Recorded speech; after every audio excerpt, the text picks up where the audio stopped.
ஆடிப்பூரம் நாளில் ஆலயங்களில் அம்மனுக்கு வளைகாப்பு உற்சவம் நடத்துவார்கள். அதன் பிறகு அந்த வளையல்களை பக்தர்களுக்கு பிரசாதமாக வழங்கப்படும்.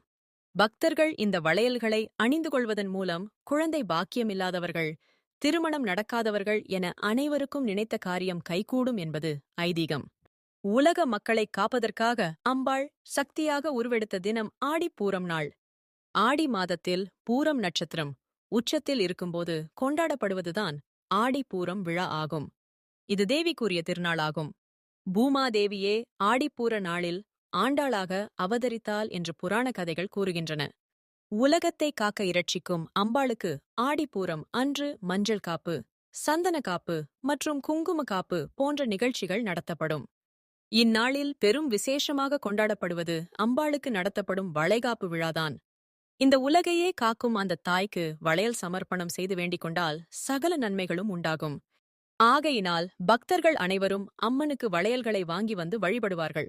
அதாவது தாய்மை அடைந்த பெண்ணை மகிழ்விக்கும் வகையில் அப்பெண்ணுக்கு எப்படி வளைகாப்பு நடத்தப்படுகிறதோ அதேபோன்று உலகத்தை காக்கும் அம்மனுக்கு வளையல்கள் அணிவித்து 5 வகையான சாதங்கள் சமைத்து வீட்டில் ஒரு பெண்ணிற்கு எப்படி வளைகாப்பு நடத்தப்படுமோ அதுபோன்று அம்மனுக்கும் வளைகாப்பு நடத்தி பக்தர்கள் மகிழ்விக்கிறார்கள்.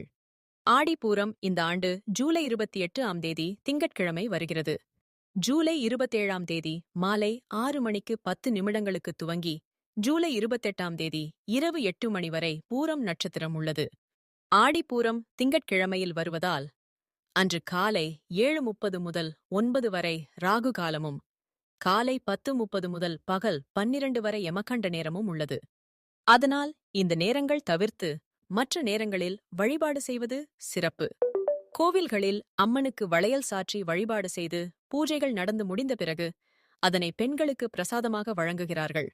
அம்மனின் வளையல்களை பெற்றுக்கொள்ளும் பெண்களுக்கு சகலவிதமான நன்மைகளும் வந்து சேரும் என்பது ஐதீகம். அதாவது ஆடிப்பூரம் தினத்தன்று அம்மனை தரிசித்து அம்மனுக்கு சாற்றப்பட்ட வளையலை வாங்கி அணிவித்தால் திருமணமாகாத பெண்களுக்கு திருமணம் கைகூடும், குழந்தை பாக்கியமில்லாத பெண்களுக்கு குழந்தை பாக்கியம் கிடைக்கும் என்பது ஐதீகம்.